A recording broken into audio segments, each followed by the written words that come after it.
Fala aí, queridos, graças e paz, mais uma vez com vocês, compartilhando um pouco da palavra de Deus com o nosso tema, né? Fala aí, pastor. Então, antes de começar, queria nesse momento aí agradecer a você que de alguma forma tem compartilhado, tem contribuído para o crescimento desse canal, dando sugestões de vídeo, dando dicas de melhorias e para não ser injusto com ninguém, né? Eu não vou estar assim citando nomes, mas você que compartilha, você que tem sempre ajudado de alguma forma esse canal, eu queria pedir a Deus que continuasse te abençoando, né? Porque você tem sido um multiplicador, você tem sido uma pessoa que tem feito de alguma forma assim a obra de Deus e tem contribuído não só para este canal, mas assim também para muitos outros canais que têm procurado propagar a palavra de Deus, ensinar, instruir. Eu acredito que esse tem sido a grande lição que muitos têm aprendido nesse período de pandemia, a se utilizar, né, das redes sociais para divulgar mais e mais a palavra de Deus. E o meu desejo é que isso continue quando esse período de pandemia acabar, as igrejas continuem transmitindo os seus cultos, os pastores continuem fazendo as suas lives, os pastores continuem durante a semana tendo de alguma forma contato com as suas ovelhas. E esse é o meu desejo, porque eu acredito que esse período de pandemia, ele muito em breve irá passar. Já tem aí as indicações que os cultos aos poucos estarão voltando. A vida voltará ao normal, mas eu quero que as pessoas tenham tido várias lições desse período de pandemia e também tenham se aproveitado, né, e continuem aproveitando esses encontros, vamos dizer assim, virtuais, que têm sido de grande valia. Eu fico imaginando que os antigos, né, da fé não poderiam ter feito com a tecnologia e o recurso que a gente tem hoje e que infelizmente muitos ficam utilizando-se desse recurso para fazer coisas ruins, mas eu agradeço a Deus também, porque tem muitos que têm contribuído para o bem, sabe? O bem, ele sempre irá vencer o mal, porque essa é também a vontade de Deus. Então eu queria convidar você também para o nosso sábado, dia 20, às 8 horas, estaremos fazendo também uma live lá no nosso Instagram, do Sem Bíblia, Sem Comida, com um homem de Deus, né, Leandro Nascimento, que estará compartilhando um pouco de nós aí da sua experiência de louvor. Ele é um dos homens de Deus que eu tive a experiência de tocar para ele, que alguns sabem, né? Eu já toquei dentro da casa do Senhor, já fui um músico na casa do Senhor. Ainda sou, né? Porque quem é nunca deixa de ser. Mas hoje o meu ministério está muito mais voltado à questão do ensino, mas eu vivi momentos muito felizes e extraordinários também na presença de Deus com esse homem de Deus. E estaremos também nesse momento falando um pouco sobre o adorador e a vida de louvor. Então será uma live bem legal, então você está convidado aí para esse cafezinho, né? E também temos no domingo a nossa série Desintoxicando a Alma, onde estaremos com o tema culpa, sabe? É um tema que Deus vai falar poderosamente conosco também, porque muitas vezes, mesmo sendo libertos por Cristo, a gente ainda carrega também muita culpa dentro de nós, sabe? E a culpa muitas vezes é como a gente carregar um cadáver, vamos assim dizer, nas nossas costas, onde esse cadáver já era para ter sido removido. Então, eu acredito que Deus também irá falar muito conosco sobre esse tema também. Então, fala aí, pastor. Eu queria falar um pouco nesse momento sobre o preconceito denominacional, porque temos visto nesses últimos dias muitos defenderem as suas bandeiras sobre a questão do preconceito racial. Desde já eu quero deixar bem claro aqui que eu não concordo com nenhuma forma de preconceito, desde racial, desde denominacional, desde qualquer coisa que venha muitas vezes impor a nossa vontade em cima de outra e muitas vezes por mero preconceito. Mas esse canal ele existe também para muitas vezes a gente ter que colocar também o dedo na ferida e reconhecer também os nossos erros, porque o preconceito denominacional ele existe sim, sabe? Esse preconceito muitas vezes que nem tem lá tanta explicação e que muitos vão reproduzindo simplesmente porque aprenderam assim. Eu poderia citar vários exemplos, mas eu vou dizer alguns para que fique claro o que Deus irá falar conosco nesse momento. O tipo de preconceito que a igreja A não concorda com a B simplesmente porque uma bate palma e a outra não bate. Uma manifesta de algumas formas os dons espirituais, outras manifestam de outras, e eles não vamos dizer assim, não entram em unidade, não vivem esse preconceito, muitas vezes até insano. É uma igreja que defende uma visão A, mas ela se julga ou se acha melhor do que uma outra, que defende uma visão B, como se existisse duas versões do evangelho que Cristo deixou para nós ali na cruz. Então, existem muitas outras coisas, e esse vídeo não irá falar de nomes de denominações em si, mas uma coisa vai ficar bem claro para nós. Eu acredito que você já deve ter passado por muitas experiências com relação a esse preconceito denominacional, mas uma coisa que eu sempre gosto de falar é que Cristo veio a esse mundo, morreu por nós, reconciliou-nos com Deus e deixou para nós um modelo, sabe, o cristianismo, esse modelo perfeito, essa coisa que ele por si só, se a gente viver e praticar, vamos se tornar cada dia pessoas melhores. Mas daí o homem conseguiu pegar esse modelo perfeito chamado cristianismo e conseguiu estragar tudo, colocando as suas ideologias e visões e interpretações acima de algumas coisas, inclusive acima até da vontade e palavra de Deus, que é a graça manifesta e revelada para cada um de nós. Eu não estou falando aqui de heresias, de distorções bíblicas, eu estou falando de simples preconceito muitas vezes, por mais que a gente nem conheça tanto aquilo que uma outra igreja prega, mas simplesmente por pensar em alguma coisa diferente de mim, a gente já gera um preconceito e não concorda. Mas esse assunto, ele é muito mais antigo do que a gente possa imaginar. Se você for ver na Bíblia lá, para não ficar só em minhas palavras, eu queria que você abrisse lá sua Bíblia no livro de Gálatas, capítulo 2, Gálatas 2, versículo 11, que vai falar assim: quando porém Cefas veio de Antioquia, resistir-lhe face a face, porque se tornara repreensível.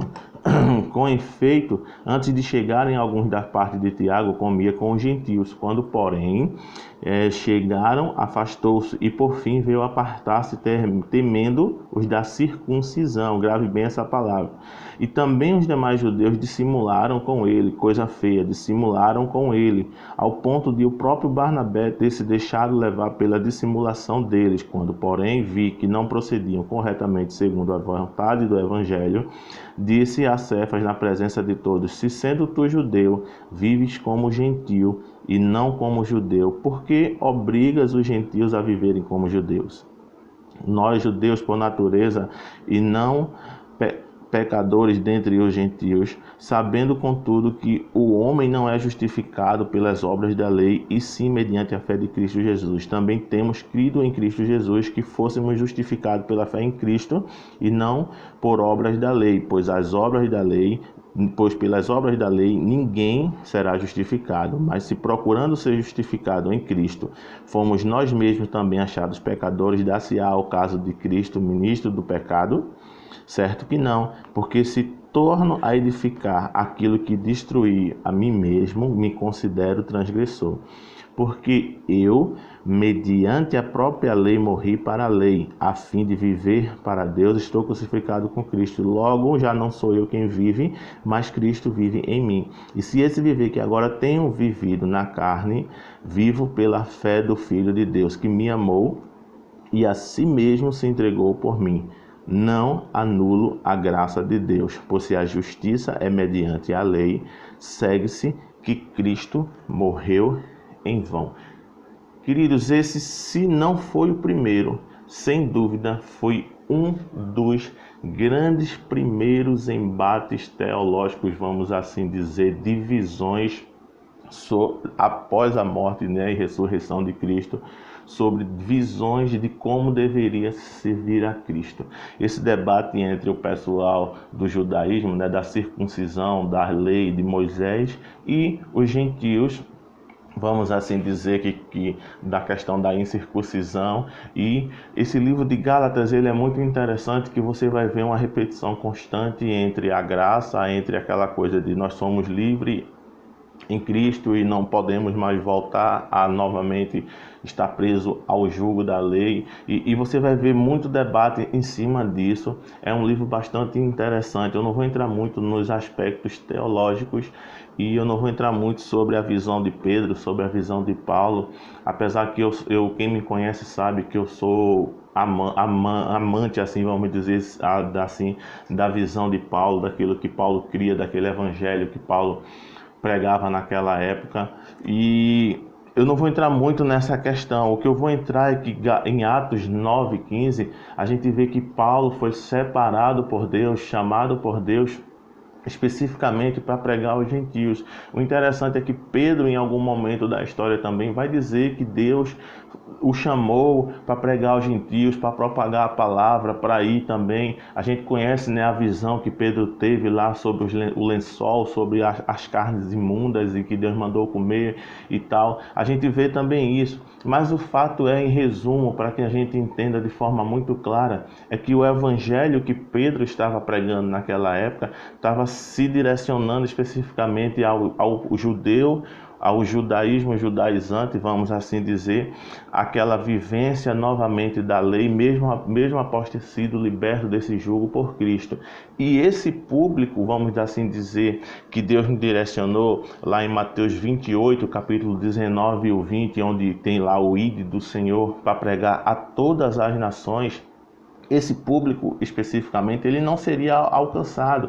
Por isso que houve a necessidade de Deus, Deus na sua onisciência, onipresença e onipotência, ele levantar o apóstolo Paulo justamente para que esse público seja alcançado.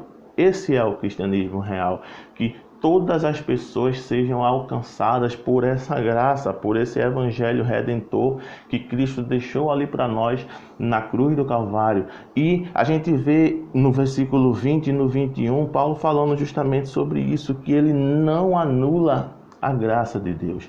Então a gente tem que entender que muitas vezes esse preconceito insano denominacional que a gente está anulando a graça de Deus. Repito, quero deixar bem claro.